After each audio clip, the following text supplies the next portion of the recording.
સુરતમાં કાપોદ્રા પોલીસે મોટી કાર્યવાહી કરી છે। રિક્ષામાં મુસાફરી કરતા પેસેન્જરોની નજર ચૂકવી ખિસ્સામાંથી રોકડ રકમ અને કિંમતી વસ્તુઓની ચોરી કરનાર આરોપીને પોલીસે ઝડપી પાડ્યો છે।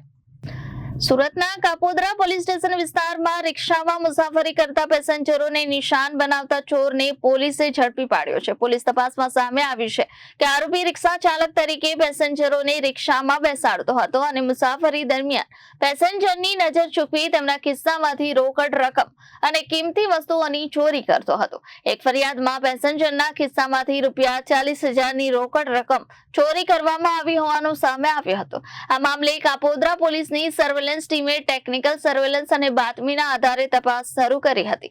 તપાસ દરમિયાન પોલીસે આરોપી અનુલસિંહ રામસિંહ સિરોયાને ઝડપી પાડ્યો હતો। આરોપીની પૂછપરછ અને તપાસ દરમિયાન ચોરીની રકમમાંથી ₹20,000 રોકડા તેમજ ગુનામાં ઉપયોગમાં લેવાયેલી ઓટો રિક્ષા પોલીસે કબજે કરી છે। પોલીસે કુલ મુદ્દામાલ કબજે કરી આરોપી વિરુદ્ધ કાયદેસરની કાર્યવાહી હાથ ધરી છે। સાથે જ આરોપીની અન્ય ગુનાઓમાં સંડોવણી છે કે કેમ તે દિશામાં પણ વધુ તપાસ હાથ ધરવામાં આવી રહી છે।